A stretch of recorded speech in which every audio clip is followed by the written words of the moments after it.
Fine? Enjoying yourself in the press area? Perfect. You're sitting down, you're prepared, everybody ready online. Hello everybody, welcome to the meet and greet. It's time for us to welcome Greta, Salome and Iceland. Give her your love.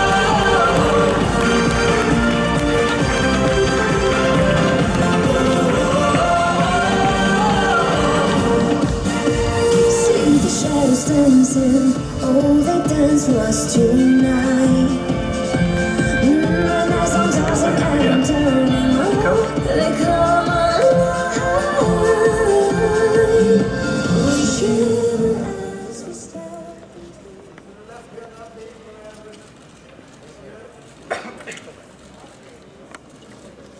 Walk the floor.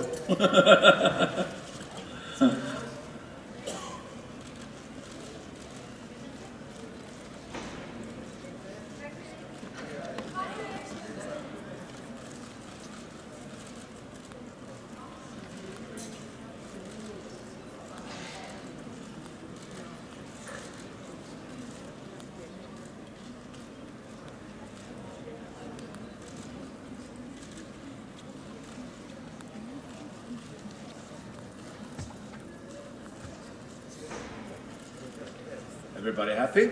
Thank you very much, and we will do it all over again by the wall at the end of the little chat we're gonna have here. So everybody comfortable? You're comfortable? Yes, your microphone, please. I'm very comfortable, thank you. You're happy with the performance on the stage today? Yeah, I felt really, really great. I mean, the crew here is amazing. Globen is an amazing arena, and yeah, I think the rehearsal went really, really well. Anything to work with in the future?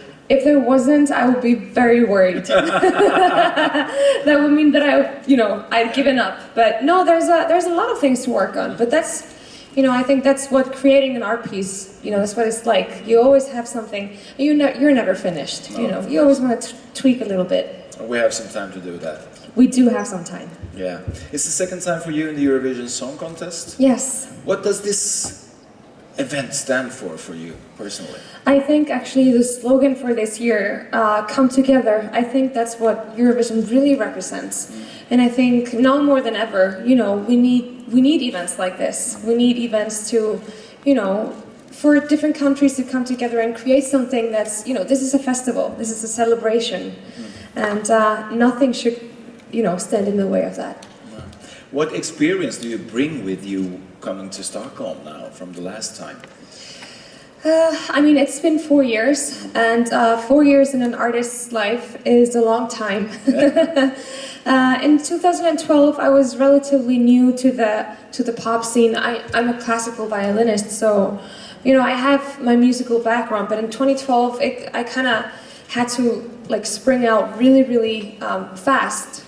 But in the last 4 years, I've gotten some amazing opportunities that I'm extremely grateful for. I've been touring with Disney for almost 2 years now, doing a headliner show for them, and just doing my own concerts. I published my first album, and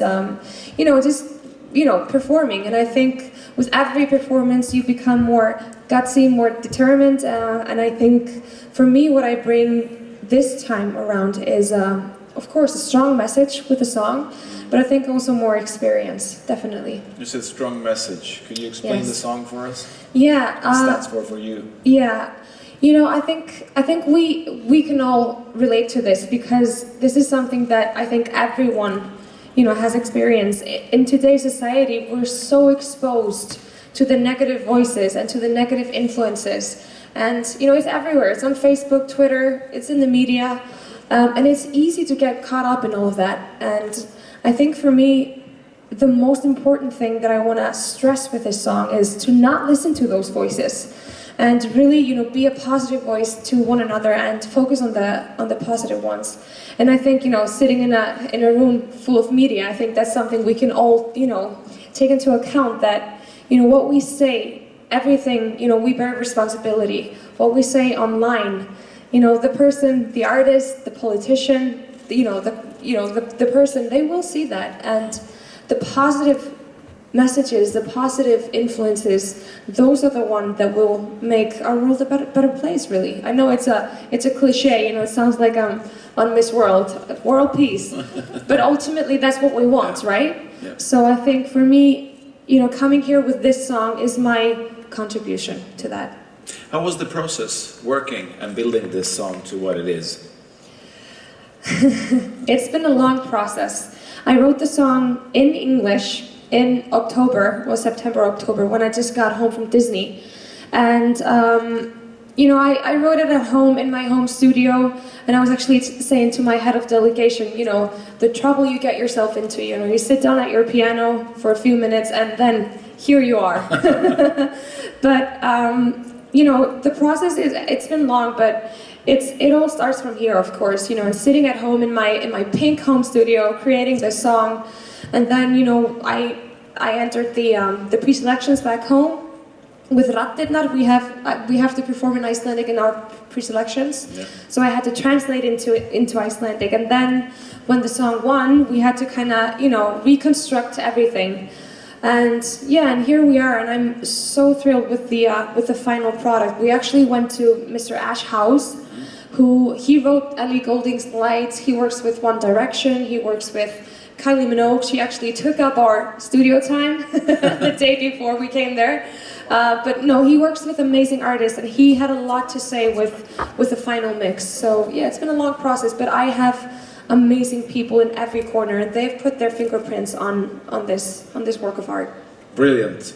So, shall we take some questions from the audience? Please, the lady back there. Thanks. Thank you. My name is Löwe Helga Gummisdottir. I come Hi, from Löwe.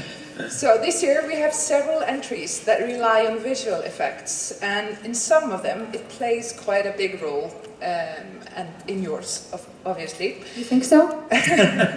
Do you think that this will affect the success of the Icelandic entry? I think that really depends on how you define the word success. For me, success with this song would be, you know, getting this message across. For someone to see the song or hear the song and see the visuals and really get the concept. And that's actually already happened in Amsterdam. Like I've said this in interviews. There was a girl that came up to me who told me, you know, I've been bullied for years, but when I listen to this song, I feel like I'm not alone, and I know I need to listen to the positive voices. So if my visuals, and they do, because when I wrote this song and we decided to take it to Eurovision, you know, I went to 3 amazing artists and I asked them to create the visuals because I wanted to play with shadows. Because negative voices and negative influences are shadows. There are shadows in our lives. There are shadows, you know, within ourselves. So the shadow thing was something that I wanted to play with from the start. And what better way than visuals, of course. You know, we're playing with that in the costume too. We're playing with that with the shadows on the ground.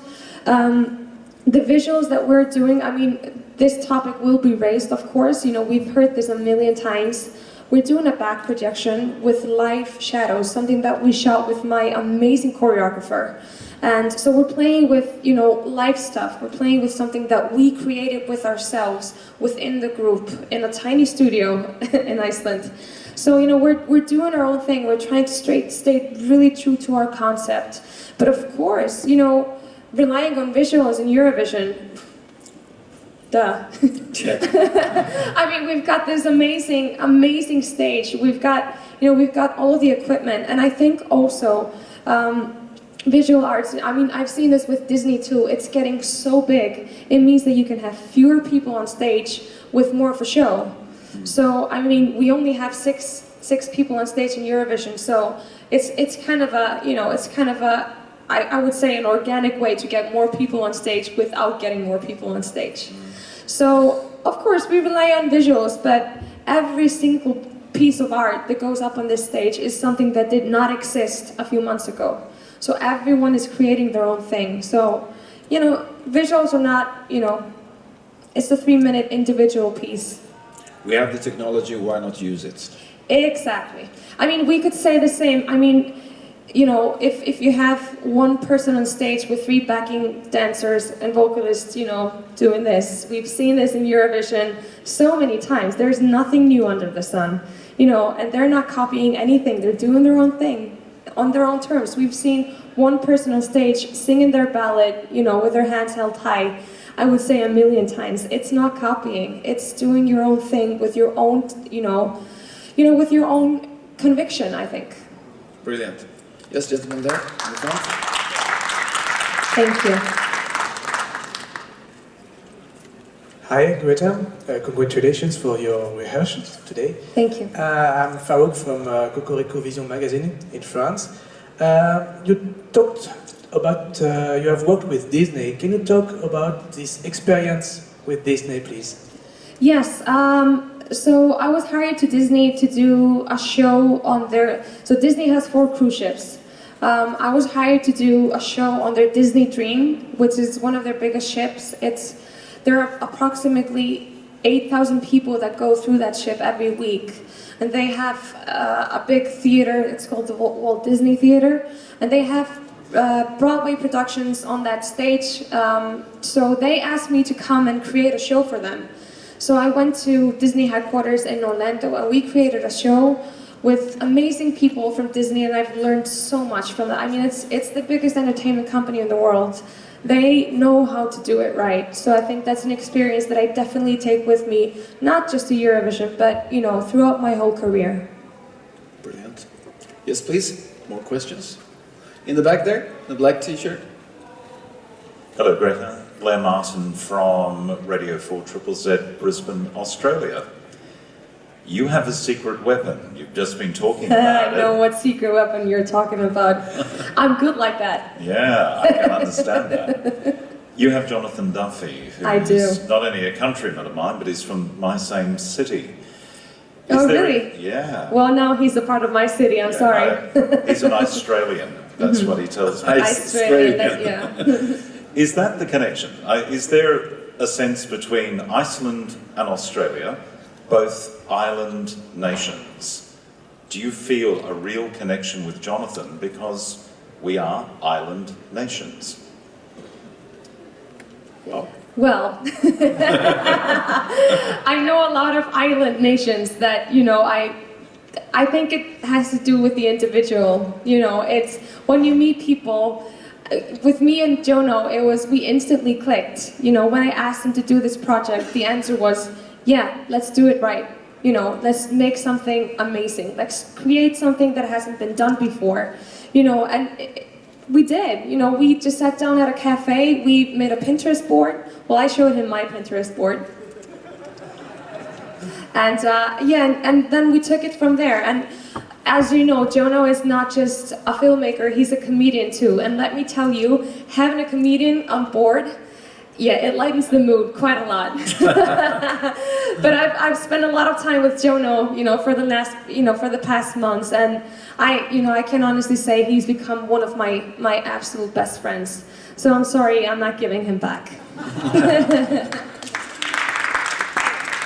You're extremely experienced, and I know that Eurovision Song Contest is extremely popular in Iceland. Do you feel the pressure from your audience, for your countrymen? Of course, and I think, of course there's always pressure, but I think it's so important to know, in Eurovision, it is a song contest, of course, but there's so many other things that come into play. And there's so many things that we can't affect. For example, we are an island. Let's face it, we don't have that many friends. We're isolated in the North, Atlantic Ocean. But so there are things that that come into play when it comes to scoring and placing and making it into the finals. But I see it differently this time. In 2012, it was because I didn't know the competition as well as I do now. So I was so caught up in making it to the final and getting a good place. But this time, I know the competition and I know myself as a performer, and I know that Eurovision, it's an amazing opportunity and it's such a great thing. But it's not the beginning or the end of anything. It doesn't define the artist. We've seen so many amazing artists coming through Eurovision, with beautiful, beautiful songs, and not making it to the finals, but they have super successful careers. we've seen people making it really far and then you don't really hear from them ever again. You know, it's Eurovision is a, you know, it's a venue and it's amazing, but I think it's so important not to get caught up in the competition because, well, for me at least, my favorite songs usually don't make it to the finals. But I still listen to them, you know, and I couldn't name the winners of the past, you know, like of the past 20 years, but I can usually name you my favorite song, you know. And that's the great thing about Eurovision. People have different tastes. We come from different places, you know, come together. That's the slogan, right? So I think, you know, I see this competition as a huge concert. It's a huge show. And I see it as a platform, at least for me this time, to at least bring something good into the world, you know, and really get this message across because it is a message that's dear to my heart. And I think in today's society, we need positivity more now than ever. Which means winning maybe is secondary. I think, you know, when I was in London, one of the guys from Cyprus, we were talking and he said, you know what, there might be a winner. You know, there might be one specific winner, but there are no losers in Eurovision. You know, to make it this far, most of the contestants have gone through, you know, pre-selections, they've won their national finals, then they've done an amazing work, you know, to get here. You can't be a loser after that. No. You know, it's a huge process, and just to get up on that stage and perform for 200 million people, you know, you don't do that every day. And it's, you know, it's not a small task. So I think, you know, there are no losers. There might be a winner, but there are no losers. So, and for me at least, you know, winning for me would mean touching at least one person with this message. That's a winner for me, regardless of the placing. Great. Yes, the gentleman in the back in the blue-white shirt. Stand up, please. Yeah. Hello, this is Fernando Mendes with Radio International. Hey. Hi, Greta. Hi. Hola. Hola. ¿Cómo estás? Muy bien. ¿Tú? Oh, muy bien. Gracias. Thank you. Nice Spanish. Oh, muchas gracias. Well, in 2012, you came to the Eurovision Song Contest singing with Johnsy. This year, you are coming on your own. What's the difference between singing in a duet and singing solo? I could tell you that there's a huge difference, but there really isn't, you know, because it's, you know, it's of course about going up there and doing your best. You know, I might be alone on stage this time, but I've got the graphics behind me with my team actually on them. You know, I've got my choreographer doing this on the graphics, and then I have 5 backing vocalists, you know, right behind me, so I don't feel alone on stage. But I do have to rely on myself, of course, and that's a challenge, but, you know, I do like my challenges, so. Great. Yes, the two gentlemen, you choose who wants to start. Alice, okay. Who takes the microphone first? Hi Greta, welcome back to Eurovision. Alistair Birch from SBS Radio in Australia. I'd like to hear a little more about performing on a cruise ship. How different is it from performing on dry land? And have you ever been, has the movement of the ship ever got in the way of your performances? You know, I always find it interesting when people talk about, you know, how has it been on the cruise ships? You know, are you doing the casino show? and you know, that's why I usually talk about, you know, I've been with Disney because Disney is a level above, to me, everything else. You know, there's a reason why Disney is the most famous trademark in the world. You know, because they, like I said, they do it right. So. You know, I really didn't feel like I was on sea with Disney because, like I said, you have 8,000 people coming through the, you know, through the ship every week. That's bigger than my hometown in Iceland. So, you know, and you know, being a performer on the ship, you just, you know, you're in the theater, you're working with your technicians and your team, and you know, it's not any different than doing, I wouldn't say this, but you know, just your everyday gigs and your concerts and your shows. So, you know, it isn't really different. What was different for, you know, working for Disney was that I learned so much. You know, I had, you know, directors from Broadway, I had world-class dancers with me, I had graphic designers and costume designers from Disney. So I think and one thing that I really take with me from Disney is when there were problems and when, you know, we would have an idea and it would be like, I don't know if we can do that. The question would always be, well, why not? And that's something that I really take with me. But with the motion, there was this one incident when, because I fly in my Disney show when I'm doing the Frozen medley, and it was during hurricane season. And let me tell you, when you're on a ship 10 meters up in the air playing your violin and singing at the same time, do not do that at home, kids. I wouldn't recommend it, but I'm okay. One last question and a short answer. Okay, it's Martijn van der Veen from the Netherlands. You told me in Amsterdam that this is an English song translated in Icelandic for the national final. I was wondering if you release a next album, for example, is it going to be in English or Icelandic? Which would you prefer? To be honest, Icelandic. Well, Icelandic it is. Perfect, thank you very much. So, ladies and gentlemen, thank you very much for attending. Greta, thank you very much.